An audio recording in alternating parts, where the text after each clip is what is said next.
Hello and welcome to this video tutorial. In this video, I am covering the price mechanism. So this is a mechanism or a strategy in which the price of a product is determined by the forces of demand and supply. Demand and supply, they are both covered in my previous videos. So here, it happens in what we call a free market system. A free market system is the one which is governed by the forces of demand and supply. Actually, there is no government interference. These are the characteristics of a free market. No government interference. We say that the resources are usually allocated based on financial incentives. So people are motivated to allocate their resources based on financial gains. And then we say that competition, it will usually create choices and opportunities for firms and individuals, simply for buyers and sellers. So this is now what happens in a free market. Going forward, let's look at the demand and the supply curves and how they can be used to demonstrate the market price mechanism or the market system. So demand and supply diagram here. I'm going to sketch now both the demand and the supply diagram or curves together. And here we have on the y-axis the price against quantity traded. We are using the word traded here because we are considering both demand and supply. Here we have the supply curve, then we have the demand curve.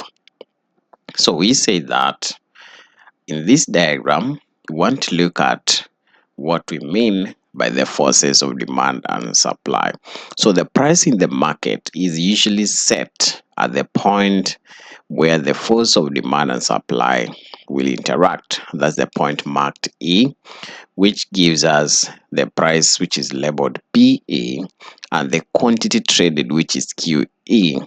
In this part, the quantity demanded is equal to the quantity supplied. So we say that point E, which is the equilibrium point, it simply means that the quantity demanded equals the quantity supplied. And here, this is when the market is at equilibrium. We do not have excess, we do not have shortage in the market. And for this point, the PE labeled there is usually the equilibrium price, while QE is the equilibrium quantity traded. So what we are trying to see here is that whenever you try to change the market, so long it's a free market with forces of demand and supply, these forces will usually bring the price to PE and the quantity to QE, holding other factors constant. So if you raise the price or increase the price from PE to P1 up there, you are setting a certain level, and what is going to happen, there'll be a movement along the demand curve implying a decrease in the quantity demanded and a movement along the supply curve implying an increase in the quantity which is supplied. For this reason, we shall have excess supply in the market. Excess supply is what we call a surplus in the market. And this tells you that the buyers are not demanding as much as what is being brought in the market. So there's so much excess supply which is attracted by the higher prices, but the higher prices again, they are leading to a decrease in the quantity demanded. So raising the price above PE, this simply will increase the quantity supplied. Of course, it will attract more suppliers to bring their goods or their products to the market. And at the same time, it will decrease the quantity demanded. Remember the law of demand and the law of supply. So here we are going to have a surplus in the market, which is usually excess supply, whereby suppliers are bringing more than what the buyers are ready and able and willing to buy. But if we set the price below the equilibrium price, something different will happen. You decrease the price, many people would want to buy, so we shall have an increase in the quantity demanded and a decrease in the quantity supplied. So what will happen in this case? In this case, we are going to experience a shortage in the market. So we say that decreasing the price below the equilibrium price, which is PE, the implication is that we are going to have an increase in quantity demanded. Everybody would want to buy when the prices are lower. So an increase in quantity demanded and a decrease or a fall in the quantity which is supplied. This is because when prices fall, no supplier would want to bring their goods to the market, and this will definitely lead to a shortage which is created by excess demand. So here we have excess demand, which is simply a shortage in the market. And here we have seen what will happen to the price mechanism. So definitely or consequently, the prices will be we come back to PE, which will bring back the market to its equilibrium point. Moving forward, let's now have a look at what happens when we have some factors influencing either the demand or the supply. In short, what will happen when we have a shift of the demand or and the supply curves on the equilibrium point or on the market of that product. You can refer to the videos I did before on demand and supply and the determinants of each. So let's start by looking at demand and see what will happen if we shift the demand. Here we have price and the quantity traded. We are now using quantity traded, of course. Then we have supply and we have demand. And here, of course, we have the market equilibrium. So if we shift the demand curve to the right or outwards, which of course means increase in demand, we shall see what happens to the equilibrium point. So we have PE, we have QE to mean the equilibrium price and equilibrium quantity.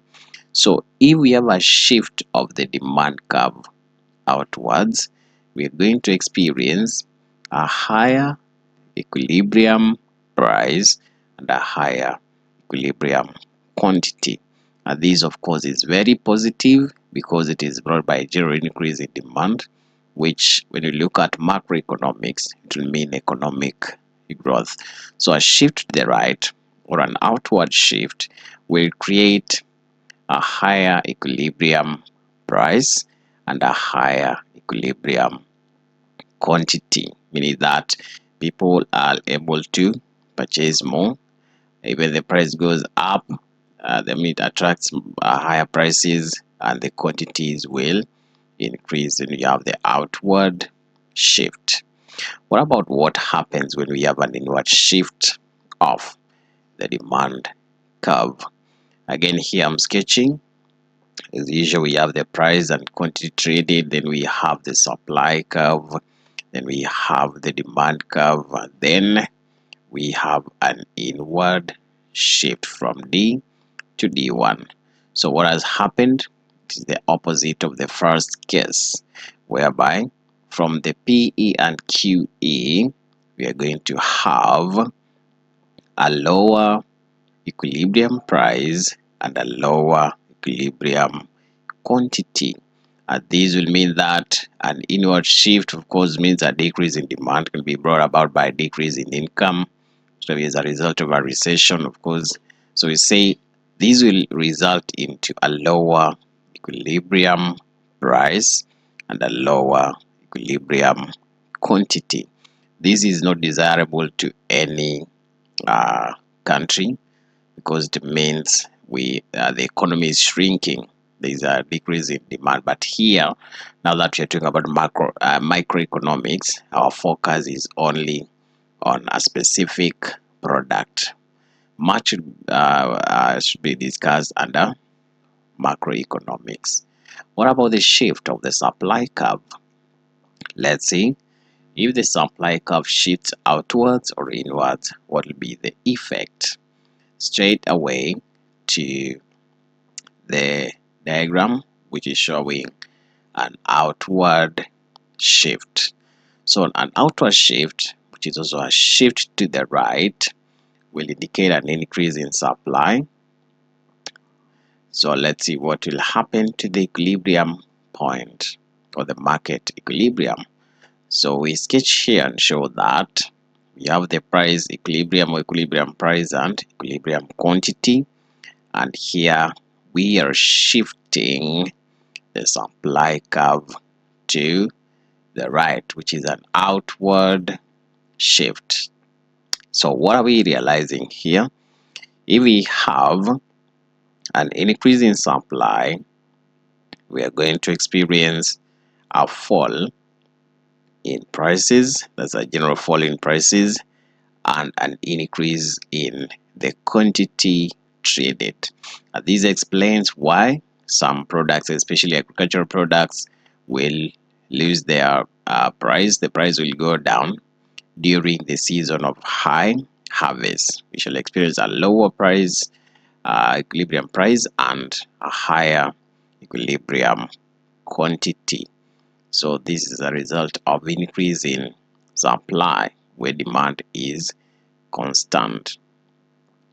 And then what will happen if we shift it to the left, or we have an inward shift? This is the case.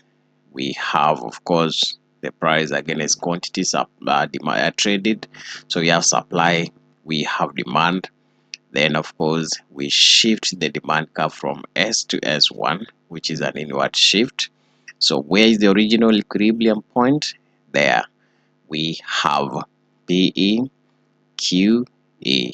So if there is a decrease in general supply, the prices will actually go up, and this will lead to a decrease in the total quantity traded, because there will be a decrease in quantity demanded. As you can see, there is a movement along the demand curve.